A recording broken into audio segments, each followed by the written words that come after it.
ओम शांति। मृत्यु के बाद कब होगा आपका पुनर्जन्म? सच्चाई जानकर आप आश्चर्यचकित हो जाएंगे। ये सवाल आज इस दुनिया में बहुत लोगों का है और बहुत लोगों के मन में ये दुविधा बनी ही रहती है।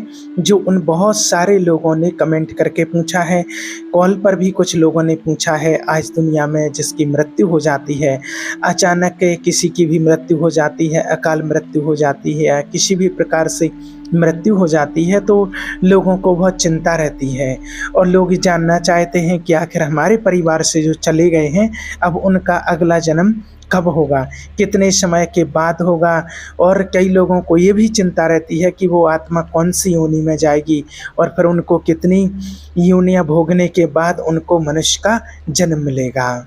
और बहुत सारे लोगों ने ये भी कमेंट किए हैं, जैसे किसी ने सुसाइड कर लिया है, किसी न किसी प्रकार से उसने आत्महत्या की है, किसी ने जहर खा लिया है, किसी ने फांसी लगा ली, अचानक मृत्यु हो गई किसी की एक्सीडेंट के द्वारा, किसी न किसी प्रकार से ऐसे अचानक अकाल मृत्यु सुसाइड कर लेते हैं। तो उनके मन में भी ये सवाल बना रहता है कि अब शायद इनको दोबारा जन्म नहीं मिलेगा, शरीर नहीं मिलेगा, ये आत्मा कहाँ भटकेगी, प्रेत योनि में जाएगी, प्रेत बनकर कब तक इसको भटकना पड़ेगा और फिर उसके बाद कब इसको जन्म मिलेगा। ऐसे लोगों के तमाम प्रश्न हैं कि आखिर जो गए हैं, मृत्यु को प्राप्त हो गए हैं, हमेशा के लिए छोड़ करके चले गए हैं, उनका अगला जन्म कब होगा। तो आज आपके लिए ये वीडियो है। तो देखिए, आज आपको बता देते हैं कि मृत्यु किसी भी प्रकार से हो, चाहे वो कम उम्र में मृत्यु हो, अकाल मृत्यु हो, अचानक मृत्यु हो। अकाल मृत्यु किसी को भी नहीं कहा जाता है, क्योंकि देखिए अकाल किसको कहा जाता है? अकाल मृत्यु उसको कहते हैं जो कम उम्र में मृत्यु हो जाए, उसको लोग अकाल मृत्यु कहते हैं। वो अकाल मृत्यु नहीं है, उस आत्मा का समय इतना ही था, वो आत्मा इतने समय के लिए ही यहाँ पर आई थी, उसका समय पूरा हो गया है और वो आत्मा दूसरी जगह जाने के लिए उसका समय निश्चित था, इसलिए वो आत्मा चली गई, इसलिए उसकी मृत्यु हो गई। शरीर की आयु कुछ भी हो, अकाल मृत्यु नहीं कह सकते हैं, क्योंकि मृत्यु देखिए शरीर की होती है, आत्मा की कभी मृत्यु नहीं होती है। आत्मा अजर है, अमर है, अविनाशी है, उसकी कभी मृत्यु नहीं होती है। तो आप एक तो पहली बात इस बात से निश्चिंत हो जाइए कि अकाल मृत्यु नहीं होती है। अकाल मृत्यु सिर्फ हमें देखने में लगता है, लेकिन उस आत्मा का पार्ट हमारे साथ इतना ही था, इतना दिन का ही हिसाब किताब था और इतने दिन का ही साथ था। अगर और लंबा साथ होता तो फिर वो आत्मा और दिन तक रहती, लेकिन इतने ही दिन का हिसाब किताब था, इसलिए वो आत्मा आपका साथ छोड़ करके चली गई है। दूसरी बात, मृत्यु किसी भी प्रकार से हो, चाहे एज उनकी पूरी हो जाए, 90-100 वर्ष के हो जाएं, या फिर किसी की बीमारी के कारण मौत हो जाए, या कोई सुसाइड कर ले, किसी भी प्रकार से अपने शरीर को नष्ट कर ले, किसी का एक्सीडेंट हो जाए, कोई भी किसी भी प्रकार से किसी का भी शरीर छूटे, लेकिन उसका पुनर्जन्म होता है। जैसे ही आत्मा यहाँ से शरीर छोड़ती है और वो आत्मा अगली जगह गर्भ में प्रवेश कर जाती है, उसकी मृत्यु के जैसे ही उसकी मृत्यु होती है और आत्मा को जहाँ जाना है उसके पहले उसका गर्भ बन के 2 से 3 महीने का तैयार होता है। जैसे ही यहाँ से शरीर छूटता है और वो आत्मा वहाँ गर्भ में प्रवेश कर जाती है। अब गर्भ उस आत्मा को उसी के अनुसार मिलता है जैसे उस आत्मा का पूर्व में कर्म रहा हुआ होगा। अगर उससे अच्छे कर्म हैं, पुण्य कर्म है, श्रेष्ठ कर्म है, तो वो ऐसी जगह जाकर के आत्मा जन्म लेती है जहाँ उसको वैसे ही संस्कारों वाली आत्माएं मिलती हैं, उसको सुख देने वाले लोग मिलते हैं, उसको परिवार अच्छा मिलता है। अगर वो पुण्य आत्मा है, भगवान का ध्यान करते थे, भजन पूजन कीर्तन करते थे, तो ऐसे घर में उनका जन्म होगा जहाँ उनको शुरू से ही भक्ति मिलेगी, भगवान का ध्यान करने को मिलेगा। अगर कोई बुरे कर्म करने वाली आत्मा थी, किसी ने बुरे कर्म किए हैं, अत्याचार किया है, पाप किया है, दुख दिए हैं, तो ऐसी जगह पर उसका गर्भ तैयार होगा और वो आत्मा वहाँ जा कर के रहेगी जहाँ उसको बहुत कष्ट झेलना पड़ेगा। जैसा कष्ट उसने दिया है वैसा कष्ट उसे वहाँ पर लेना पड़ेगा। ऐसे परिवार में उसका जन्म होता है और ये जन्म अपने कर्म के आधार पर ही होता है। नहीं तो आज देखिए कितने ही लोग जो हैं जो भगवान को दोष देते हैं कि भगवान ने हमारा जन्म इस घर में क्यों दिया, या कई लोग ये भी कहते हैं कि भगवान ने हमें ऐसी संतान क्यों दी। तो आपको बता दें कि भगवान किसी का कोई दुश्मन नहीं है जो आपको ऐसे घर में भेज दे जहां आपको गरीबी का सामना करना पड़ रहा है, जहां आपको ढंग से खाने के लिए 2 टाइम का भोजन नहीं मिलता है, पहनने के लिए 2 कपड़े नहीं मिलते हैं, या फिर किसी को ऐसी संतान मिलती है जो जन्म से ही दुख देती है, जन्म से ही पैसा लगवाती है, कुछ ऐसे ऐसे भी संतान जन्म ले लेती हैं। तो ये लोग भगवान को दोष देते हैं। तो देखिए, भगवान का इसमें कोई दोष नहीं होता है। जैसा आपने कर्म किया है, अपने कर्म के अनुसार अपना प्रारब्ध बनाया है और उसी प्रारब्ध के अनुसार आपका उस घर में जन्म होता है, वैसे ही आपको संबंधी मिलते हैं। दूसरी बात, बहुत सारे लोगों के मन में ये सवाल रहता है कि बहुत लोग कहते हैं कि प्रेत बन के भटकना पड़ता है, या जिसकी अकाल मृत्यु हो गई है तो उसको शरीर नहीं मिलेगा, उसको कितनी योनि में भटकना पड़ेगा, बहुत योनियों के बाद फिर उसको मनुष्य का जन्म मिलता है। तो देखिए, आपको ये बात और क्लियर कर देते हैं कि ऐसा कुछ भी नहीं होता है। आत्मा जैसे ही शरीर छोड़ती है वो गर्भ में प्रवेश कर जाती है, उसको किसी भी योनि में नहीं भटकना पड़ता। क्यों नहीं भटकना पड़ता है?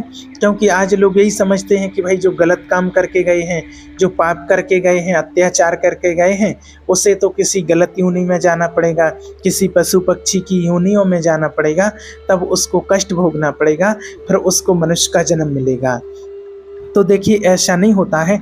अगर ऐसा होता आपकी ही बात मान लेते हैं, अगर ऐसा होता कि कोई व्यक्ति अगर यहाँ पर उसने गलत काम किया है, अत्याचार किया है, किसी के साथ बुरा किया है, बहुत बुरा व्यवहार करता था, वो बहुत बुरी आत्मा थी, दुष्ट आत्मा थी, पाप आत्मा थी, और अब वो आत्मा जाती है किसी पशु पक्षी की योनि में जहाँ उसको बहुत कष्ट मिले।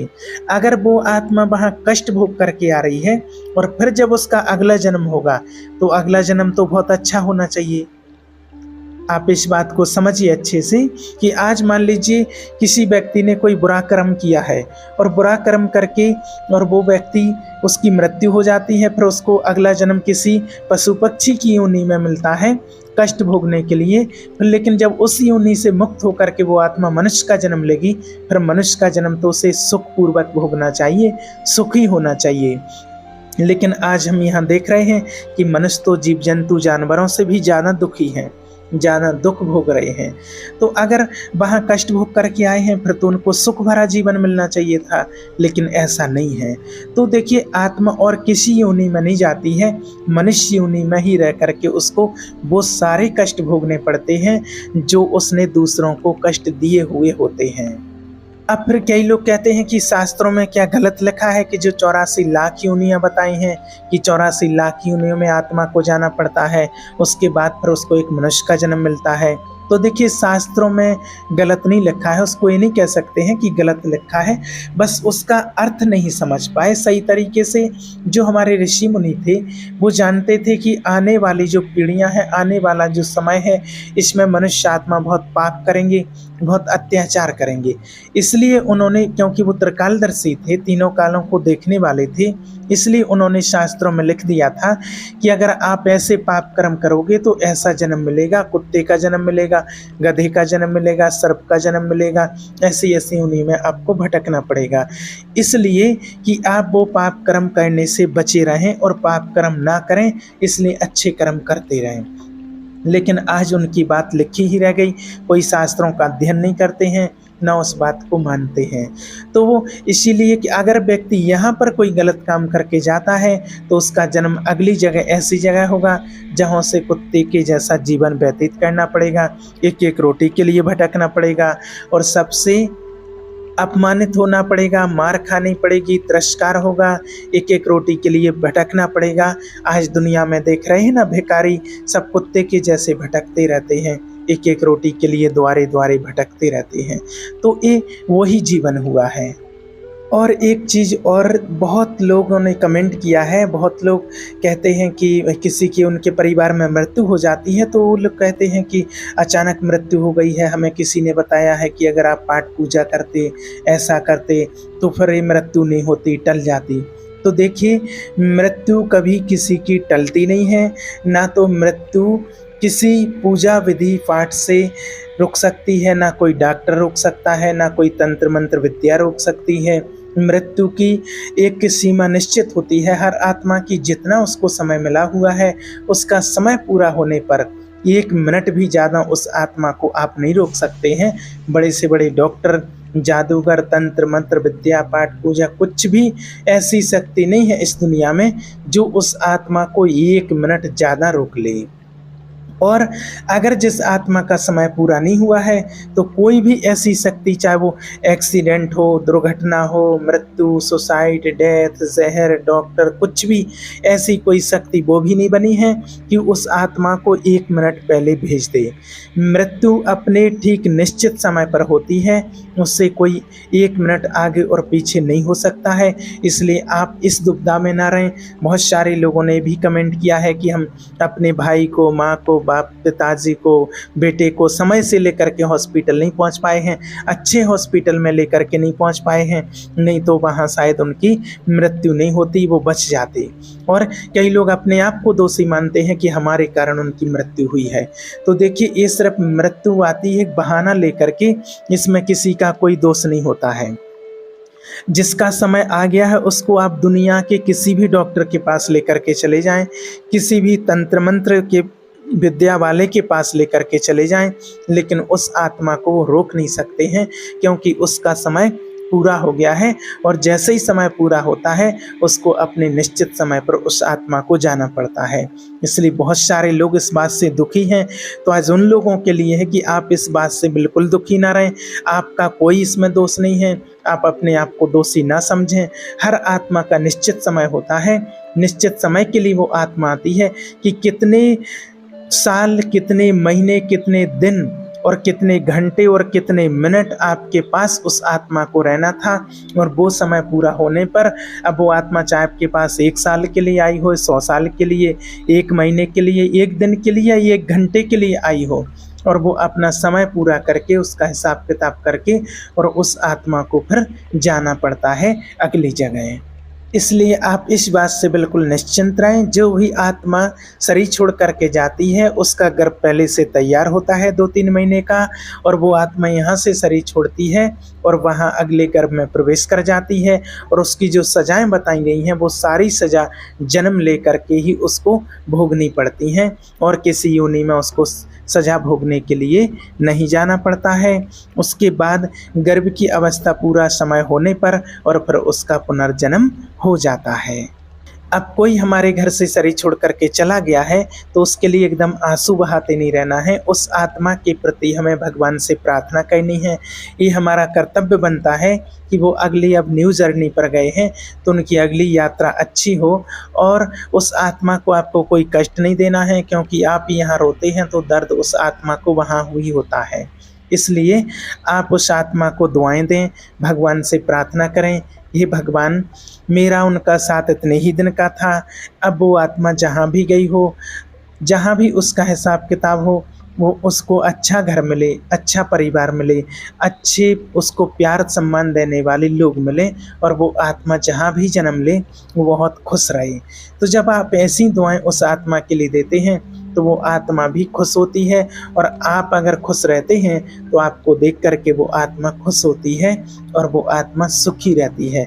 और अगर आप यहाँ दुखी रहेंगे तो वो आत्मा वहाँ भी दुखी होती रहती है। इसलिए आप खुश रहें और इस बात से निश्चिंत रहें, उसे किसी और योनि में नहीं भटकना है, ना प्रेत बन करके उसको समय काटना होता है।